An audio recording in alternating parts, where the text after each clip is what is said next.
What a week in comic books. What do we got this week? We got Nebula. Apparently, she's got amnesia because that storyline doesn't get old. Bet you she turns into a good girl. Superman, Superman when he kind of came out and told everybody he was Clark Kent, and Superman. Well, how did everybody else feel?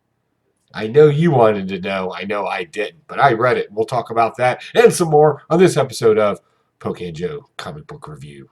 You're welcome.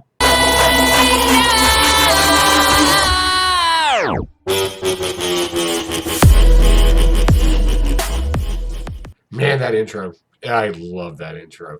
So as I said, I'm Poke and Joe, and these are my comic books for the week. Kind of a light load this week. Not that much going on. But if it's your first time to the channel, basically what I do is I do a big haul like this every week. I read through everything, and I try to find the little bits of goodness and just badness in it. And then we talk about it here on the channel. So please, if you see something you like on here or something you disagree with, definitely comment down below. Love to talk with you and engage with you. If you like this video, give it a thumbs up, share it with your friends, and create all new arguments, because that's what happens with comic books. By the way, how's the beard coming out? The beard is weird. I don't know how I'm liking it. It may not be lasting much longer. All right, so let's jump into comic books. We're going to start right off with Marvel this week. So, as I said in the beginning, Nebula's back because, we can't get enough of that character. Yes, thank you, Lord Jesus, for that. I did get the Scotty Young cover. It's the only reason why I picked it up. My wife collects Scotty Young covers, so she got it for that. So basically, there's a MacGuffin device that some scientist is making that predicts probability.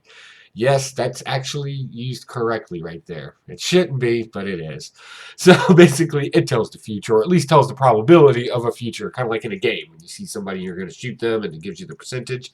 Kind of does that kind of weird thing. So Nebula convinces this guy to hardwire it into her head, and it kind of overloads her a little bit. Some random space guy that we've never seen before, called the Grand Leveler or Grand something or other. He's the really good guy / bad guy in this story. He kicks the hell out of Nebula. Nebula tries to escape, crash lands on a planet, meets a very nice person, and she's got amnesia. So we're doing a nature versus nurture type story in this. She's going to turn good, and at the end, play it off like some kind of spaghetti western. So yeah, Nebula #1. Am I going to keep reading it? I don't know. Let's see where this goes, if it turns interesting. I love the fight scenes in this, and I love the style of artwork that's in here too. That is really good stuff, so I would definitely check it out for that. Next, we have the Immortal Hulk. This is just a long fight scene. Right? With somebody playing off nostalgia. This is a 1 in 25 variant, and it is hot. Probably one of the better ones. So yeah, Immortal Hulk #31. So I want to say it's Zmoon. Anyway, the hairy Titan beast, right? Apparently, it's playing a hypnotic game where it kind of runs through. Don't you remember me? I'm your friend. Kind of this hypnotic type speech, and then kind of people start thinking, "Oh yeah, I do remember this thing. This thing's important." Well, Hulk's not having it because he remembers him, so he literally rips his arm off, which is awesome because we find out it's really a robot, and rips his arm off and continues into beating him with it. You ever heard that? I'll rip your arm off and I'll beat you with it. That happened in this book, and it was awesome. So, of course, our villain has to play, why is he hurting me? I'm your friend. I need to do that thing where it goes, no, not Wayne's World, but the thing where it does make it Wayne. That would be cool. So that kind of happened in this book, and now everybody's like, yeah, why is Hulk beating up on this thing? So he's going to turn himself to a bad guy, more so than he's being perceived right now. So that's what's pretty much happening there. It's an interesting story. Do I really care about it, though? No. This is kind of tapering off for me at this point. I think I'm only just getting these because of habit at this point. All right, something I really enjoyed this week, Venom #23. I also got the Scotty Young cover of this, too. I got it from my wife where he's dropping the bomb. And I didn't get the cover until you read this story. This is actually cool. So if you remember where we left off, Venom and Carnage are kind of entwined with each other right now. And Carnage is infected the island. And Eddie Brock just wants his friend back. He wants Venom back. He comes to the top of a tower, and Venom comes up to get him, and a lightning bolt hits it. That was the whole plan, right? Finally separates them two. He blacks out at some point. Oh, he also cauterized himself. Yeah, he heated up machete because his hand got chopped. He chopped off his hand, and he like he did that. And it was like, oh, you just, I don't know why. But it's just the thought of it, it's just like curls the hairs on my back of my neck. It was so weird. So yeah, he did that in this, and that then the lightning thing, and then oh, what else happened in this? Oh yeah, Captain America saves him, and so it's like blows the whole island to hell. Like it's like that's it. It's the final option. So did Venom make it out? Is Venom alive? I don't know, but Eddie's pretty upset right now. So we'll see what happens there. X-Men number 6. Hey, remember when Mystique? See, this is getting bad when you have to start reviewing comic books by prefacing something that happened so long ago. So, hey, remember when everybody was up in the space station at the Mother Mold, and for some reason Mystique kind of went off and did something on her own, and we don't know what it is? Well, now we know what it was. It was to put one of the flower plants there. She's kind of being ransacked or blackmailed. I'm going to go with blackmailed. She's being blackmailed by Magneto and Charles X to do all this stuff so they can bring back her lover, a female. Let that sink in for a second. I didn't know that happened. Apparently I missed something in my comic book lore. But anyway, it happened. And the Oracle, I think is what they're calling her. She can see into the future to some degree, and she's trying to get Mystique ready for something important that is about to happen. Blah, blah, blah, blah, blah. That's all it really is. It's okay story. Like, I get it. It was all right. But all in all, I'm like this constant new storyline, we got to back up. New storyline, we got to back up. New storyline. It's like this revolving machine thing this is going on. I don't know. I don't know how much longer my attention span can actually hold on to that. All right, Mother of all demons. This deals with Lilith. If you don't know who Lilith is, she comes from Jewish mythology or mysticism. Well, it's Jewish either way. It's the first wife of Adam. She was cast out of heaven or paradise because she liked to be on top. That's the actual Jewish story of that. She was in charge. Right? So in this one, of course, you can't make that the reason. So they give us a different reason in here when they go back to biblical times and why Eve was actually created. And then she transforms into this hideous thing. I don't know why. She rebirthed herself into that. It was awkward. I did like Jack-o'-lantern in this. That was really good. I really like this character. I'd like to see some more of it. And this new corruption knight that Danny can change into. That seems very interesting because it's not just another Ghost Rider at this point, right? And I kind of liked it. I thought it was fun. Sword, the whole 9 yards, like whatever this thing is. How does he see out of it? I don't know. But regardless, he gets into a little boogaloo there with the jack-o'-lantern, and that didn't work out in his favor. I also liked the depiction of hell in all of this, too, because Johnny Blaze is really settling down and kind of owning hell now, and he looks kind of comfortable there. And they kind of talk about how there's different levels, and there's even a level that he doesn't even go to, because it's like the worst of the worst, right? And we see Jack-o'-lantern he's trying to escape every time by climbing out of them. So, yeah, good stuff. Definitely good stuff. Definitely check it out.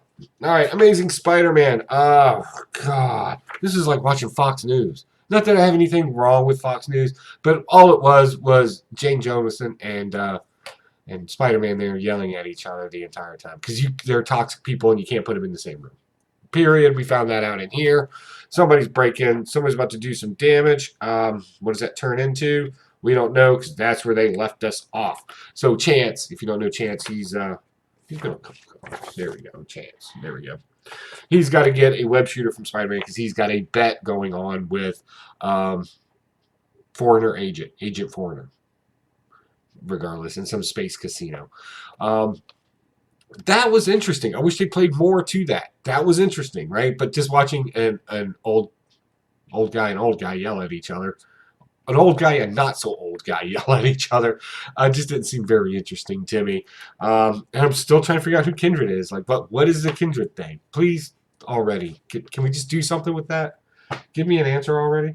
Marvels. This was fun because we finally got to see in this alternate universe that maybe Spider-Man's maybe not the happy-go-lucky type. He's got a daughter in this one. Go figure. We also see the trucker was Ghost Rider. That was awesome. Kid gets scared, runs off. We come to find out the kid is special because the cure of what everybody's going through may be in him, since he didn't get infected with superpowers at this point. So he's kind of being played as an important person.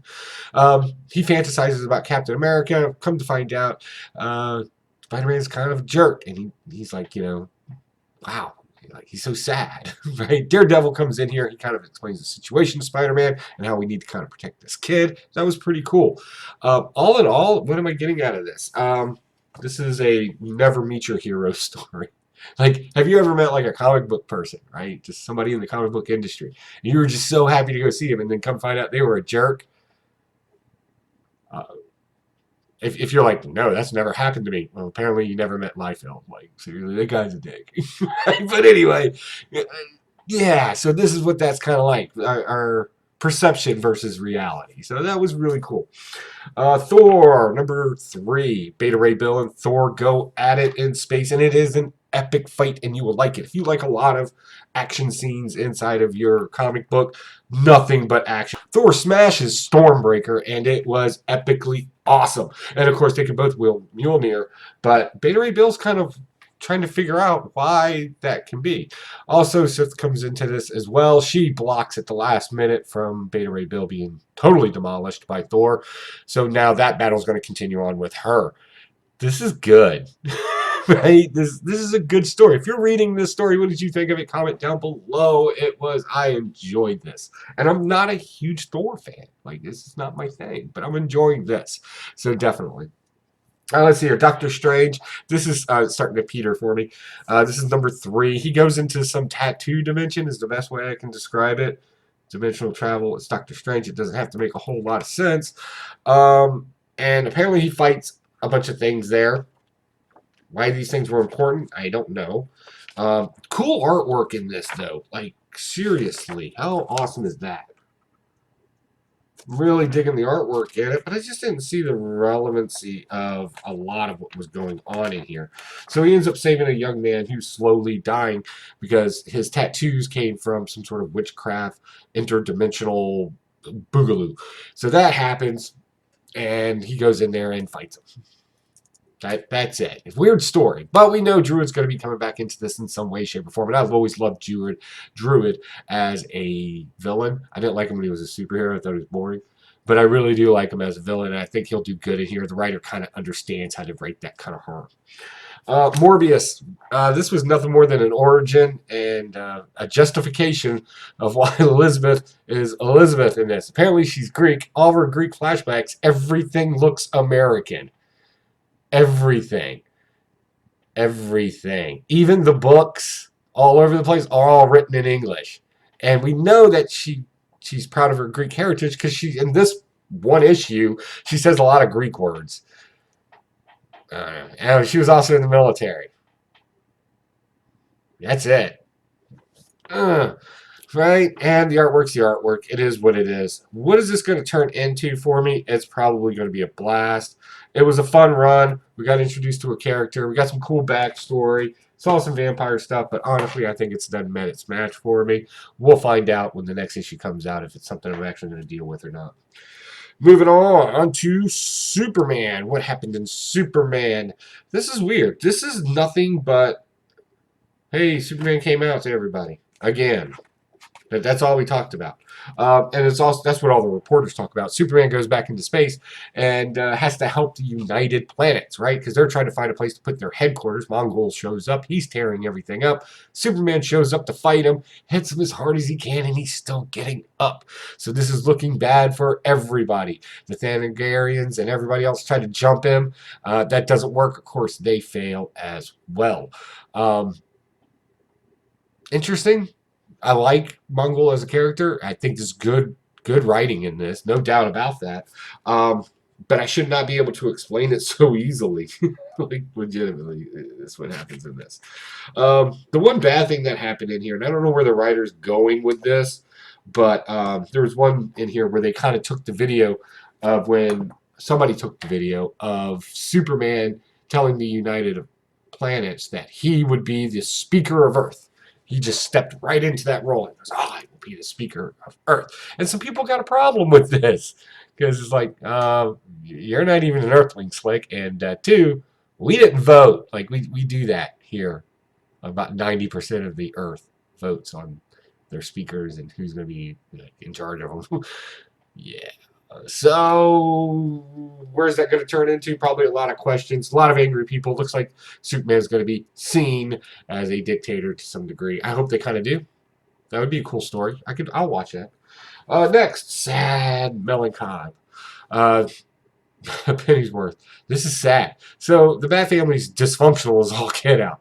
Everybody's screaming and yelling at Bruce Wayne right after Alfred's unveiling of his new children's hospital that Bruce Wayne bought, paid for, and put in his friend's honor. Apparently all the spoiled brats want to sit there and yell at him. So Batgirl's got something to say. Damian's got something to say. They're all yelling at him, and he's not really just not reacting any. It was kind of cool to see everybody's flashback. They're the most memorable moment with Alfred throughout comic book history. Guaranteed, if you've been reading Batman at all, you would recognize at least one of the storylines. That's it right there. It's really sad, but it's a sad moment, right? We got to go through grief, and they're going to go through it, and they're going to rise from it. So this is my only indie book for this week. Surprisingly, I just couldn't really wanted anything else. I really didn't want this one, but I always feel like I owe indie something, right? So you've got to buy one of them. So this is from Boom Studios. This is Alienated. I'm so happy I got this book. It's basically just what's it like to be a teenager. Not a teenager today, because I don't really buy off that being a teenager today is any different than being a teenager, say, during the Depression, right? Problems are problems. You got to deal with problems. Things are stressful. I love this artwork in here. It's just really great. So these three kids find something alien in a tree, and because they got close to it, now they can kind of telepathically speak to each other and look at each other's memories. And what do we find out? We find out that all teenagers are screwed up in the head, right? Like, they all are. We get it. And that was really good, the way they depicted that. We got one who's constantly needing validation from people. We got one who obviously made a very bad choice and is dealing with the regret of that. And then we got one who just doesn't want to be seen and noticed, but wants to be praised and loved all at the same time. Teenagers, they're crazy. That's what happens. So that happened in this book, and I found it very interesting. Now, how are they going to work through this kind of mental thing they're able to do? And also, we meet the alien character that we first reference in the beginning of the story, so that came full loop. It's interesting. Looks like a Pokemon, really. It's weird looking. So that's it. So what do we got coming up? Man, it's getting closer to Comic-Con time. Comic-Con season's coming up. I'll probably put out a top 5 list of something Comic-Con.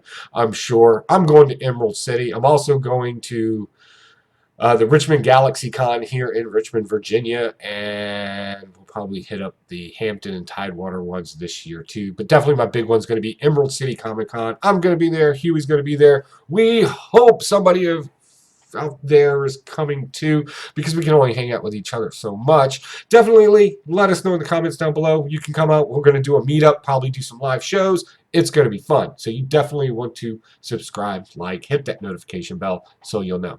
And please don't forget, 10 p.m. Eastern Standard Time, right here on YouTube, we got Blast It or Stash It. That's Blast It or Stash It, 10 p.m. Eastern Standard Time. We're going to talk about these books that we read this week and talk harsh about them. You're going to determine if we blast them or if we're going to stash them. We have a live chat room where you can come in there and give your opinions too. Please do that. Swing by. Sunday night, 10 p.m. Eastern Standard Time. We'll have a good time. And, of course, if you're going to Comic-Con, definitely let us know. All right, folks, I got to roll. It's Friday night. It's Valentine's Day. I got to go party. Actually, me and my wife are old. We're probably just going to hang out, drink some wine or something if she lets me. Yeah. All right, guys. Happy Valentine's Day.